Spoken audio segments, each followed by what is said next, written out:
दोस्तों, supreme court अक्सर अपने फैसलों की वजह से चर्चा में रहता है। बहुत सारे ऐतिहासिक फैसले सुप्रीम कोर्ट ने दिए, पर इधर के दिनों में सुप्रीम कोर्ट को लेकर बहुत सारी टिप्पणियां हो रही हैं। सुप्रीम कोर्ट खुद जो है, जब उस पर टिप्पणियां होती है और नेतागण उसके बारे में जहर उगलते हैं, तो वो भी किसी किसी केस में अपनी टिप्पणी कर रही है।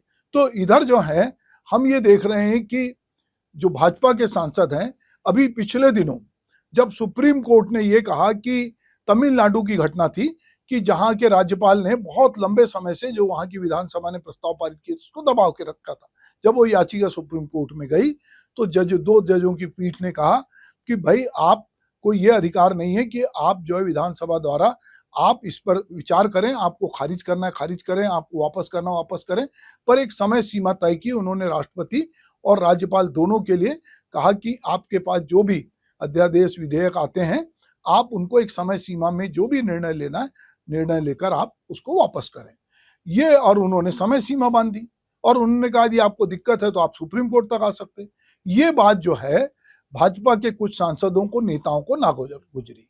सबसे पहले जो उपराष्ट्रपति हैं जगदीप धनखड़ जी, उन्होंने इस पे सार्वजनिक रूप से कमेंट्स किया और इसको एक तरह का कोर्ट का आतंकवाद बताया। दूसरी तरफ जो है भाजपा के सांसद हैं, उन्होंने इस पे आपत्ति की, एक और सांसद ने आपत्ति की।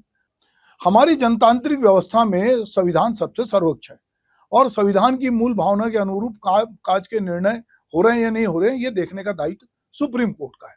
इस समय देश में सुप्रीम कोर्ट के फैसलों पे टिप्पणी करने का एक रिवाज सा बन गया है और जस्टिस BR गवई ने पश्चिम बंगाल में राष्ट्रपति शासन लगाने की याचिका पर सुनवाई के दौरान कहा कि हमारी आलोचना हो रही है कि सुप्रीम कोर्ट विधायिका और कार्यपालिका के अधिकार क्षेत्र में दखल दे रहा है। उन्होंने अटॉर्नी जनरल से कहा कि पॉलिसी मैटर देखना सरकार का काम है, कार्यपालिका और न्यायपालिका के बीच में अपने अपने अधिकारों को लेकर इस समय रस्साकसी है। किंतु जिस तरह से बीजेपी सांसद निशिकांत दुबे, दिनेश शर्मा, उपराष्ट्रपति जगदीप धनखड़ ने और केरल के राज्यपाल ने टिप्पणी की, उनने सारी हदें पार कर दी और अभी भी वो लगातार टिप्पणी कर रहे हैं। पर बीजेपी ने जो है, बीजेपी के अध्यक्ष JP नड्डा ने इससे अपना पल्ला झाड़ा। उन्होंने कहा कि हमारा इससे कोई लेना देना नहीं, हम सुप्रीम कोर्ट में भरोसा करते हैं। सुप्रीम कोर्ट में सोमवार को एक वकील ने पूछा कि क्या वो चाहते हैं कि अदालत केंद्र को राष्ट्रपति शासन लगाने का निर्देश देने के लिए एक आदेश जारी करे। वकील ने केंद्र को निर्देश देने की मांग की थी। वक्फ संशोधन अधिनियम के खिलाफ विरोध प्रदर्शन के दौरान मुर्शिदाबाद में हुई हिंसा के मद्देनजर संविधान के अनुच्छेद 355 के तहत राज्य सरकार को आवश्यक निर्देश जारी करने पर विचार करें।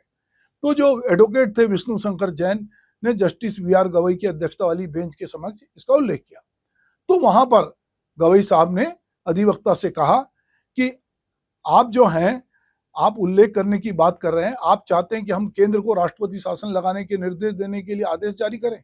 न्यायमूर्ति गवई ने कहा, जैसा कि यह है कि हम पर संसदीय और कार्यकारी कार्यों में हस्तक्षेप करने का आरोप लग रहा है।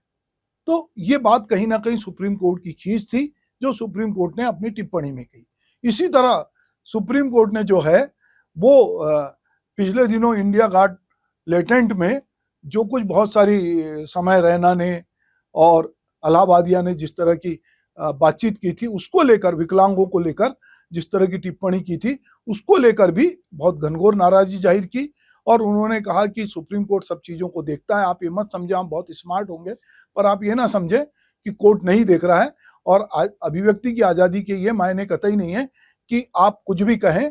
हास्य, व्यंग और फुहड़ता में एक बारीक अंतर होता है, उसको आपको समझना पड़ेगा।